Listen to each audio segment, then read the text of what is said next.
me de we ka wo je te ka ne de chilu me dan ke du mo come what is still today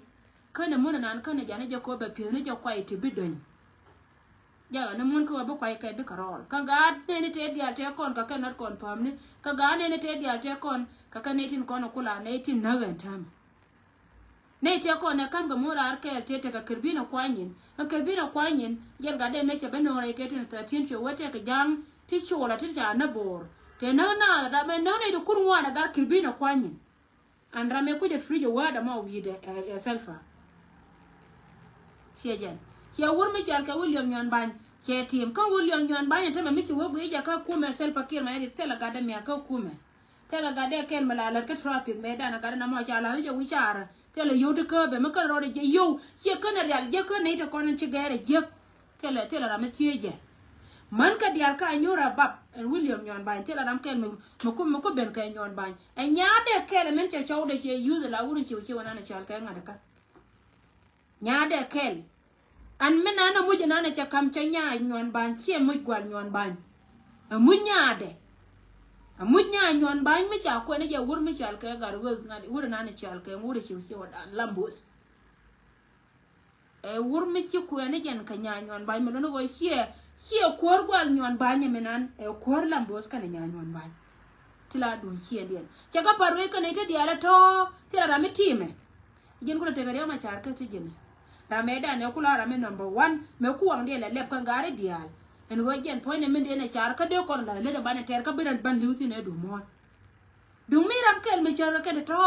a char ka de to a chen te kara mo je wam kan de kon ta kor la jime jo ga yetel pale no che de chap ko chara ka kwa kel me ka re chon jen chara kwa kel me ka re chon ko me je ko ba kana ba kwa me be cho je cha gare ne te kon che ga de parwe ka che ga de na te de so merul salpa jenen salpa role ne rekto kone che no rode ala wojen che dor che to ngi tu che tub de che ngai che to go be nuari bakana ka South Sudan che to go be jinub be jika bakana ka South Sudan e kore de bina ta hungatin bat ku to de generole role no wojen point de che dor to ko ku to de general salpa ga Role na yekto kone cha pentin ko jena tama mente gelu queen dial me wala la tenga dan dor me chal ka Uganda e dor tel go ma lo ko jetin ko ray na ka je ka ray cha ray elin kan me chala wen ray kan e kone te jode kan e kone te jode ci telfa kir ma yadi cha pere ri ka ke a chem der la te ko ko ke der la bala no wina ko wur me chal ka jinu be ke lew me ci kel ma go ci la tengi dwe la pan la luinga pin ba wa wo nga dongun go dong go aga de tole ron de la wanya kama ganga je don cha de na ka ko da ba nga de waga ka kui ka mi shi ka wana ko chi sel pa jero da wa ne tin ko na to kore kan di al pot ka sel pa kan ka sel pa mai rolo ne de ko na cha pentine no rode aka na rolo sel pa ka che tim na gar kai ka rode ka ga da ma ne di ala ko ne cha na da ka la po ne no joy mi te ka gan mi chola yi gan no re na je ko la da ma ne din mo de tim ya ko ter ka ne je sel pa tele je Telpa gan ma tot ka gare dia jen garo ko ini jen ka kan gare dia munu wani en point doctor dini jen ka selfa ni en point doctor yang ma charna ta ka se jen dini jen ka selfa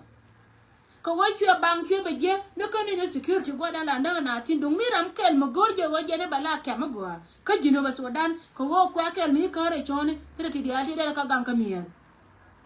batel pa kadi ka tero le pan to da janang yene dia la koni sia donen ka social media be cho yo chu kwar we kwar nga rolongu la ro na dia wa je che twen chi la wa ye che la wa che twen che ye twen che yet che jen dong chama ka kong ma kai me wu je wonyo ka me le je ga je ko yu gan kong me che wed mi chi kong ka wi de la wa ti no man do ne me ili no ga runde yo to se le tel pa kir me berar ko jen point de be balat no go igale ite ke ngade ka ite ka ne de par na ka ya kai tela sel pa kir ma din mo ko ne tin ko ne chal ka jiji no so dana ti ma na ka kai karwa de ci ko ne ja ka wiye ga plari ga da cha la tin cha dik ko ne ga tim ko chara wo che charu tel pa wo da ne ci we ga je chenga dan ka me chal ka ngade ka me ci we ja ka Uganda chwa ko ran ma ni ko ne bod ga ne ke che nyo ge gwa pu go tera ma luje ko gwana ma seben mun kwa la lar ke wajin meti kel karare te ka meti yen kel yana ran mi ro do pal jera mo chen te ka manga yi chi manga yi ja ko jena jen ngaja more than you la we no hijela do le ga do al media mekini ngal mir kora me chia kara mo la mir mekini ngal mir la do le ga do al media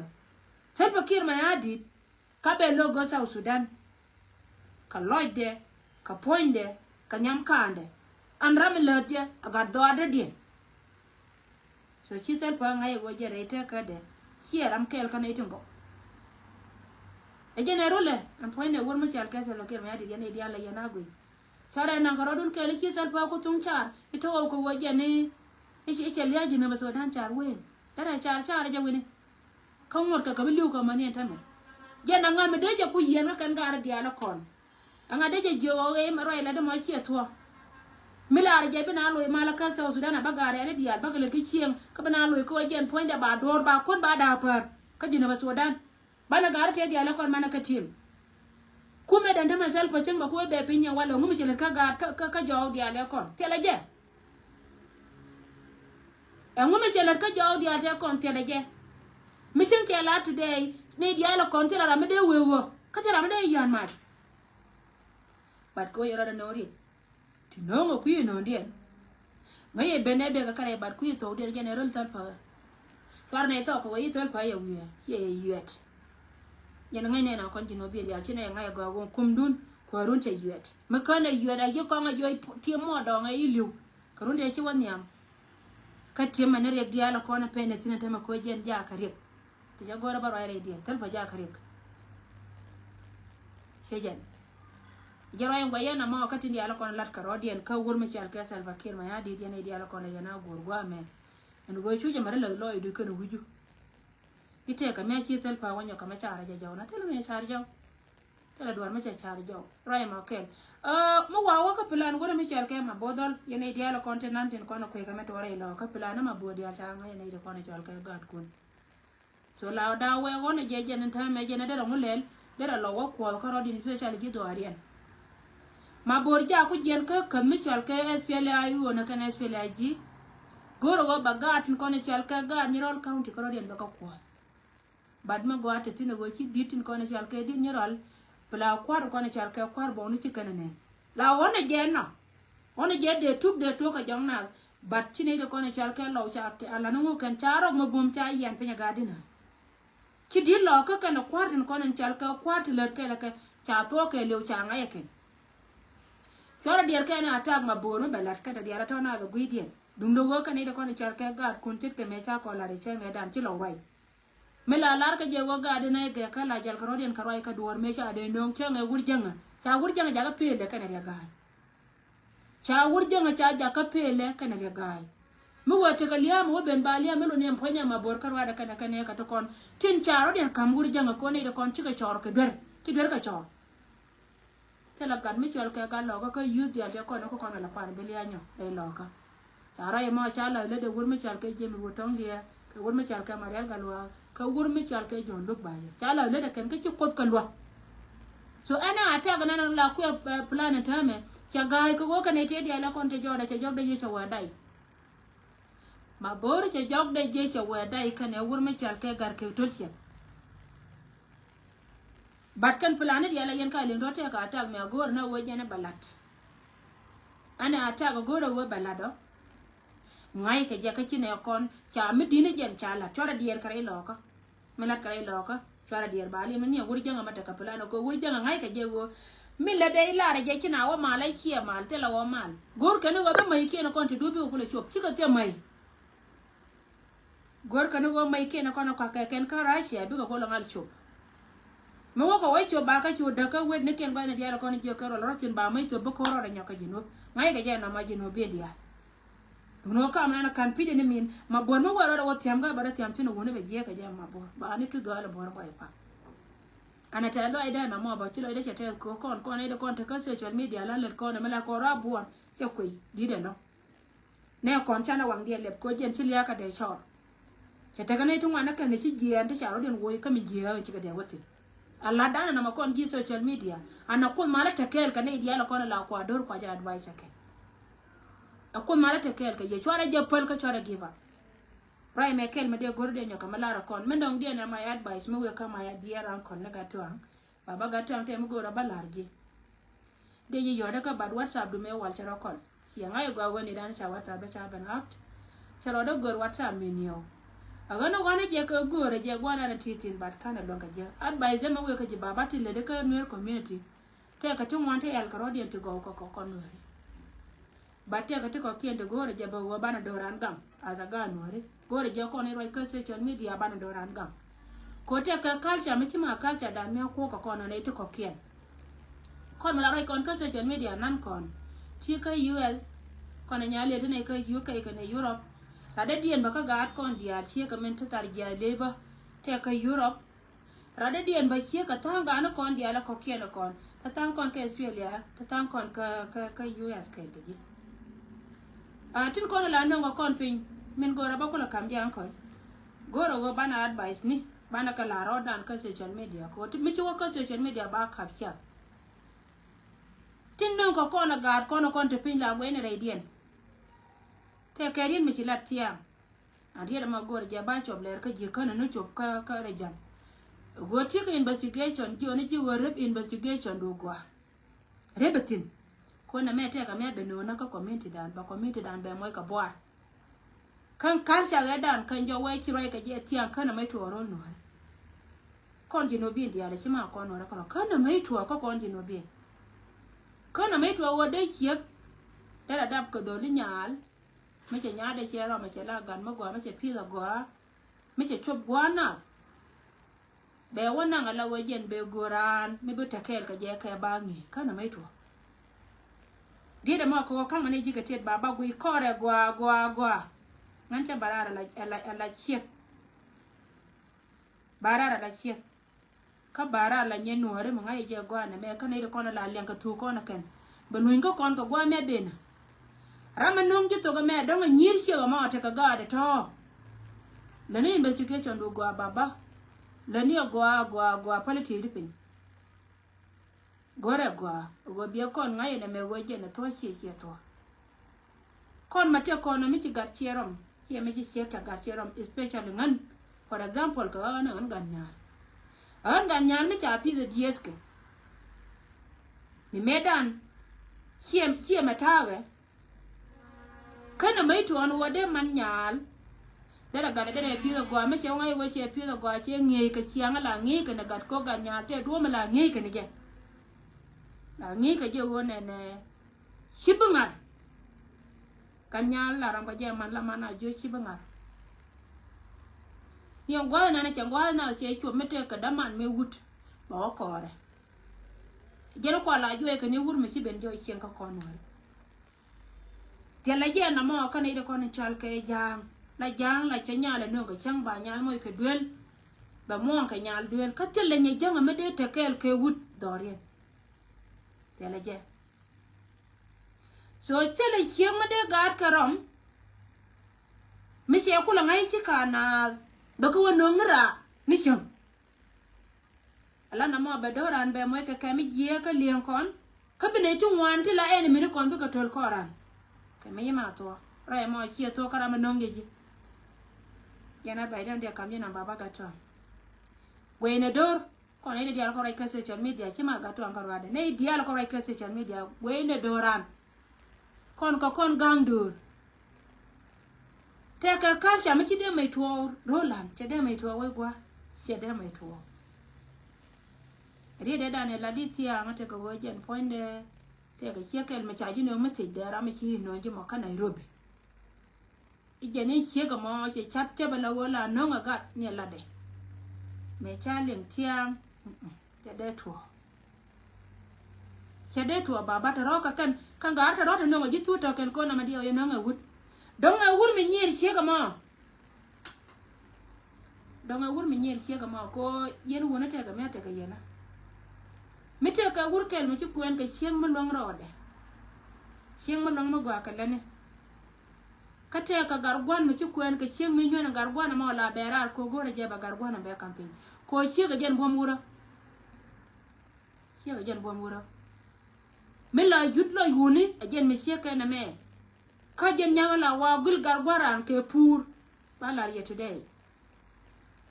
thế là wur mấy chiếc quen cái chiếc mà cốc mà con lôi đàn mẹ wur đam mà mấy chiếc wur mà pen a disable cherry là tang cái chiếc cốc mà ra thế đấy ko gora manana taka nyako wajen cha kuen ka miti lot ka cha mo gwan no gargwan ka gem ko wajen be gar nga ba joy ka dore cha be joy la wero da mat kane ko kien baro team up kane ko kien ko wajen ba la ri nga mo jega me jira me disable cherry la way ka chegu te dodu agar gur anti ya ngai la wija ngai ni run me cha kula wato yo ye che ko ngai wa che ko way ka du na ma ga ma ba to kula lo dol na ma mete ko na ma kon ji way mon jala zina mate ka kon mala yero da ka pomelize la panne ti dan pin kon ida kon chal ka gangwe la panne ti dan pin ka gweda gwa ko te ka gar kel me de che gar gwan nyir dere be nongji ko wa me cha non ko social media me che lunjo dere be nongji me che nongji dere ben air hour de ne dia le ka liang me che ka liang tinrun dere o wa ngot che ko tung je ka je chama gore che je la plana mo che jela zina mate tin we gwa plana mo te tin ka kon ka chwana je ja ko jen barar ko we barar ko ne ti ti right ka social media de ngino kon te ka dor maton me ko ikon na te mo wa ko be jen dor to me makando ka ngi che ko ne ti ko ngi na che mo ko ne ti andor to no waje ka bi hun bana te dor mana te dor so culture mi ma culture dan to ne je fridge la gana ramichu konong tien ramichu konong mi jiel la gana je la lar na je kana ne chobre jam ko te mo gwa lieng dare jam kami jeg lieng dare jam te mo gwa lieng dare jam kami jeg lieng dare jam enda mente me che mana Nairobi dia chaga jainya a chenga gur mi aram gad kana te makata ka Nairobi che mana Nairobi dia chaga jainya gur mi cheng mi aram gad cheng mo dia na ante me be chawde be moy ka dia gwana na tete andonga gur kel karwade me daw dor dia to kono chal ka do Nairobi an chaga badaka tonga chaga badaka tok dan kono ida taka media so luga ma baba gata an chang bi ogu yo gor de yo na jiga ngan cha de gor de yo ka bat chay lunga je tele me loko jiga yakam ne jipin ko ngai je na me sie la jin ka ngai je go woti la di te ka tungwan na ken bati de je gor ba ka go ba je camping e dor ko dora na te me gata nyin kon ka je dora nyin kon ga je baba to kono la witi bombom na kono la kema karar ka ji ku me de cham la de kan de je kan e go kien ba wiye na mo ba jin gata wiya na ma jin gata ko jine jira nan ni te ka me de kam ji mi sa de kam nga nya ndo me ka kuidi de ba ka ji mi je ni en dit kono chal ka ji ku me te ka me de kam ji ka mi sa de kam nga ko dong de di wo mo wa kam nya ndo be di le ka me le jo ko nya ndo gat ko lo de ne pi ka jine jira me di anta mo raji ka kan idin kon bo side raji ka kuyi kan kuyi me ko ngal ka ji kan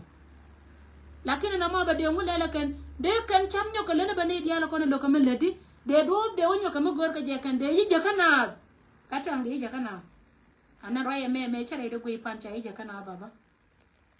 ka hi pa me lis kon dia tin kon nin chal ke ji do ri te ka Nairobi shaka moy ka ka mi je jara ma hi nyong to go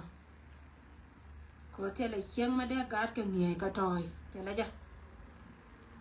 tele hieng ma de gar ke nge ka toy baba tele ja ke de me to rai me che ka wona chi hiek cha gar cha ka del exercise me chalo no ke de me to ko jino bin li be lo no ko no re take it out rai mo jega pan jeg liang de an chi ber te ka ji ber te kara me nong ji jo dere wejen de ya kon de investigation de ya kon that lone family score de kama takate dora ndaga antaje daka doka daga je ka dubdi altu wana longa kon ner community daka kon ka dubdi altu wana dama manto wana ken mechi wogu ka wichara baba gatu am chi chunga ni rola na meta kon tinda ka western world te ka manu wana ita ka chaukia amode dor ka liwde ka chwa ne ri jewo lar ka je ka tida fara wela dakaran ka wejen point de daka jika nga daka ye baji de ka ma ka roadu liya ma chene tu wan cheka de longa na ka cha do de longa da con này con là quay chẳng chắc na gạt chơi đào là thế gạt bên lên cái này thế để gạt kia là đạp một để chill chill này mi cái giờ quay chơi chơi chứ trên đây chill này mẹ có chuyện mấy chuyện cái ô con chana con là quay chana tiền liền ní chill này con bên man con bên cái chuyện cái cháu khiên bên cái walk want to go là huru go là mà ruộng đang mà wajen gu đó mà con cái thế cái gì mà bông hoa nương the weakness của dial bác nương ra mà sai chỉ duy chỉ bên luôn mấy sao mà để mấy xia cái quần nó mấy chụp tin chào quan luôn cái duy gore je wo dor gang na je ka dub dial ka pel na ka dub dial gang na dor ka dub dial ka pel na ka dub dial gware ka mare nye mare ka gat ka tel kan go yana dor gang na je ka dub dial la kor dine je na kor dag families ni je na dine je tiar je manan cha la ya go wo ani ran mo gore je wo be je campaign je campaign ka mi chok chok ka me je pinga ma go mala lingi na shiran te cha no la kam ma je pi mi shenga bomba yut ka chawde ne de daro tire ka ne ko la kam ran pinga je mi shenga bomba yut ka chawde ai da ba chawde ba la de chita to me wur ma kan loy de kanadier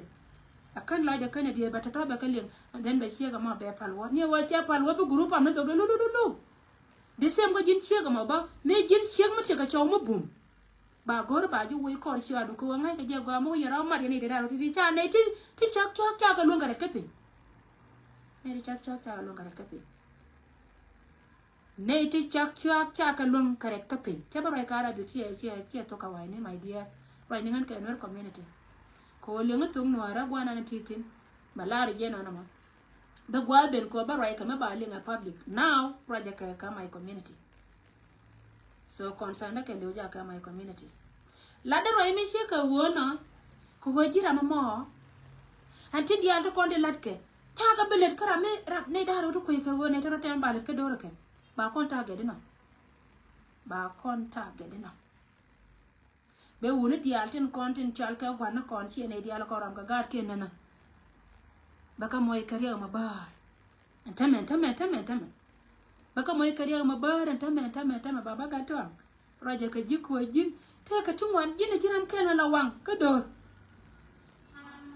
roje ka jiko dum mi chara den te de fon mai jeti dial ko no ngino yo jite che jin kwan kai jin kwan ton no ga kaji ka tet batte ka tun wana ta ma baba ti ji free ka kan pan ken ba doran ba kan penya kan ba doran ba kan penya kan kon mata kon ka social media me chwe la de la ne nyen we de kon ne la chen me cha wa do report me lo ne dum family la ka ni siang me cha na chaw de siang me chaw de na yana la kwa ya ra o de na ma cha chieng me cha dom wi mon ke liu cha ma wa ke cha chieng me cha dom ka ga nu news chieng me cha dom ne je e wur ma da dien a cha ma ne chieng kwa cha ja la de cha chieng kwa dom ai la no cha ja wa la wi mon ke liu to ko na la ro dikken ke news ni ban me te ka chieng me cha na ga gut ba la me te ka chieng me cha ga dab dor ba la okay taro ka kena ko la langa ka public ba ka lat moy dia la ti chi chiang au da a chiang au cha dom cha nya nga cha ka pura cha nya nga cha ru ta ka lat ke a chang cha ru ne nya kwar bara cha ka lat ka kan yen ga no ni da ma so gang na doran ka pan na te dan pin baba ga to chunga de ngaje an yene dia te gu yende cha kam ga to pin ga to an to loy de ka dor lo je te ka dor to ko ne cha nong je jikien cha ka ngas an to gwe cha gwe na ka kan dial ne ti ka kan ne ko ko fight ko ba do ran ba da ken chi mar en go to kon ka ga te cha ro ko na te ka kenya ata ka goratin lo ka lo janga ro ken mo gor kana je go jen ba kon da ka je en go to kon ka ga te cha ro ko na te ka Uganda chi mar ti a goratin ti ba ga jana ba ko le run lo ka lo janga gor ka je by all me no go kon ba na te ne ba na wona ba kon la ne ko zero gor ka je ken ha ko wakati diala kon lat ken te me che ka roida na lat ka baba ga ton te rin me chala cha wona ne yen wona diala kon te ran ka che de ka Uganda kala we bul nya dita daga ko ne ka che do dia rami wur me loy wi loy de dong me loy te ka me ran wur me disable chere be che de da pujita be don ta bul nya dita te ka dom de ran otin ka jaba dir wotin ko jin me tin man gan ka jele kel ka gati nyer ka til dol dir gar ku na rei ko go moy kon gat kon ke culture lui kon ga jaw kon kor gan jur mi liw gatin shejan especially ngan me dan pia da ka Kenya en Kenya te ti jere la ke gat Kenya ni mi si gat kon en jel ka kel ke Kenya ni bi ka mas ka drugs ni bi ka mas ka kwang bi ka mas ka tap kan pan ken bi ka cheng na klam na ba del goralo ko te la gat Kenya mi si gat Kenya mi wo ko university chene na gat mi chan gat Kenya diatin kon en yen ke riu dia mi ran so ke la he la wa te la ichi gor ko la jera dor ga jam bi chu kwa la ken ba ga yo na wana shejan mi si gat kon chi ka yen ka klam ni tin kon ni chal ka klam na Kenya ni kana klam ni Ugandis chi ka ben kan yen kon te ka chi ma de yen ma de jogoro wa ba gat ka ba kana ka culture nuari ko wodi ko wo ken pan ken kan ga de to bi ka kan ka tin jera la ka ga juri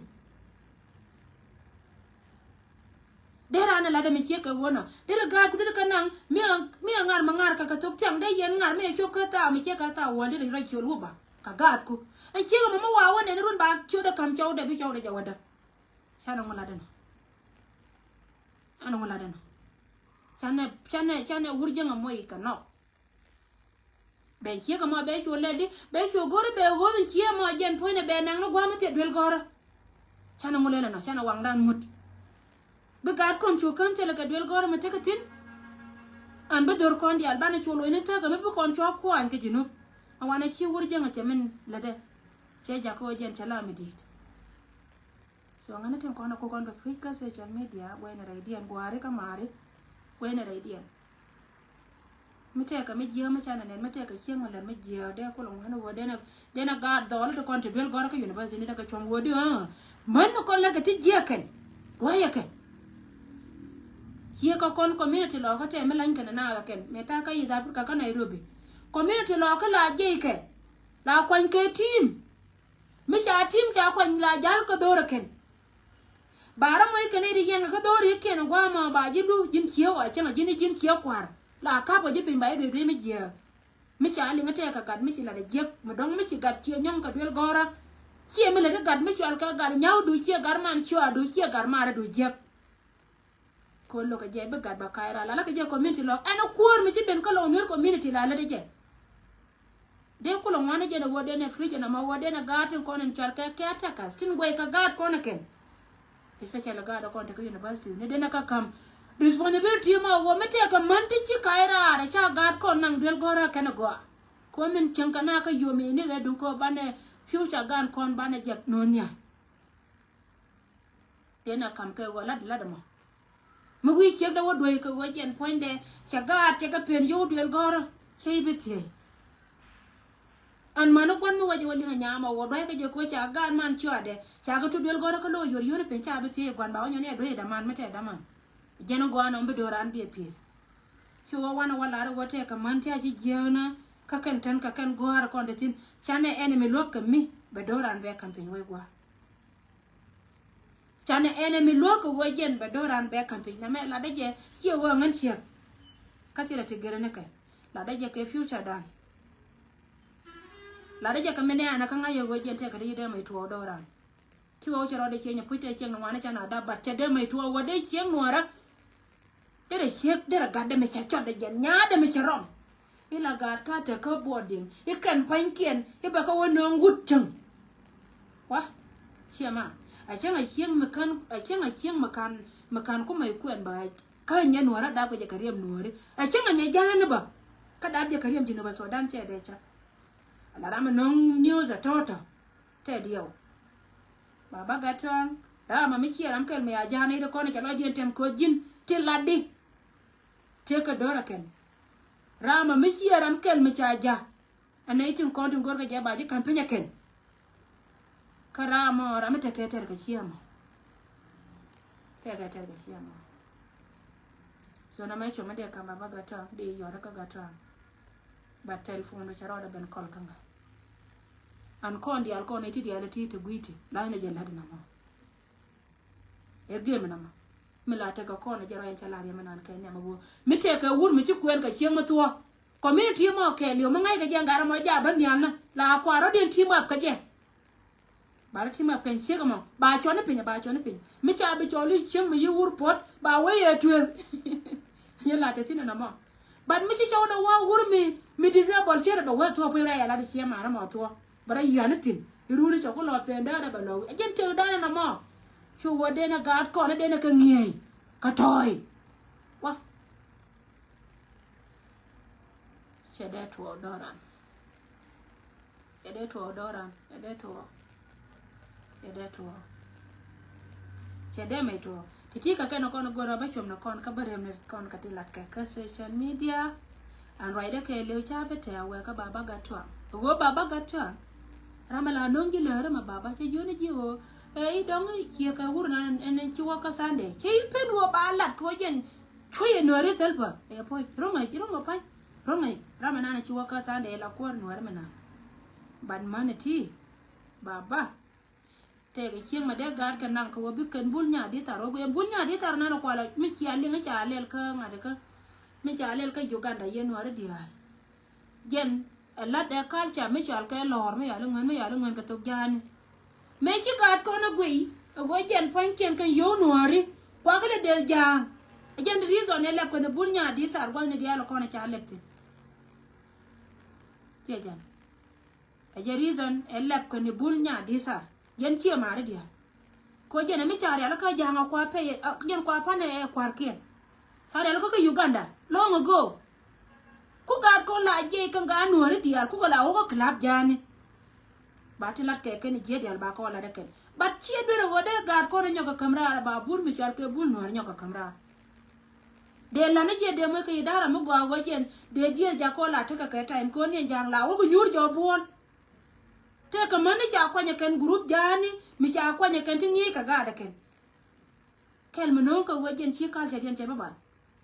mi cha ne nya che ba go ne dial ko na kontin wi ko na kontin ka Ethiopia ka Kenya ka Uganda ko nuari de gorje wa ba mo ko kwar ka tela ne tidit shi ma wo company ram ke mi ke ka dole na cha mention ka Uganda balala la ka je ka Nairobi ka linga che linga je la ka je gwa ko jen tela chi company mo na re ka yote a chang bol kel mi cha re la ka every weekend bi ga ko no tin ko weekend jen gwa na cha le be Kenya ni mo ko ga kon kwa ka le je ka je chi ka gwe ka ne ko ni cha ke deep che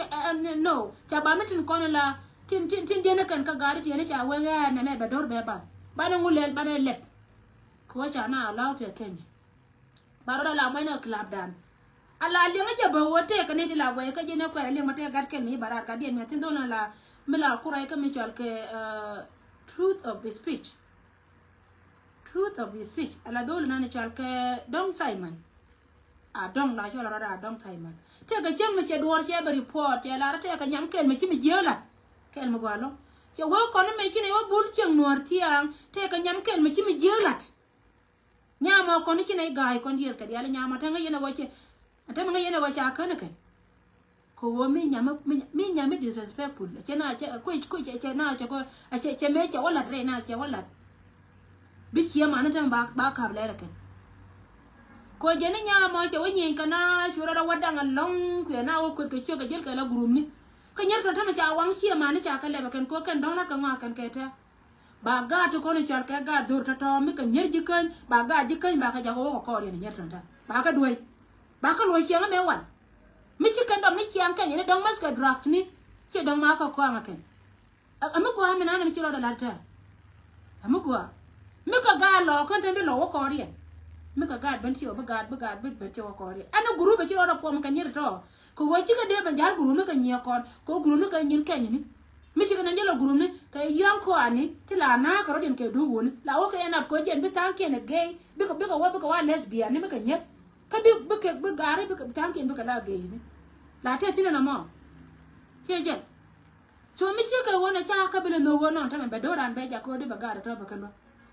akel mo gwana ma kana cha bo te ka bur che ma mi na wotin ta yon ko ani nye cha ga de je kon me da la te la kon yon ko ani nga nyando me te la yana ne raja me che mo ko kon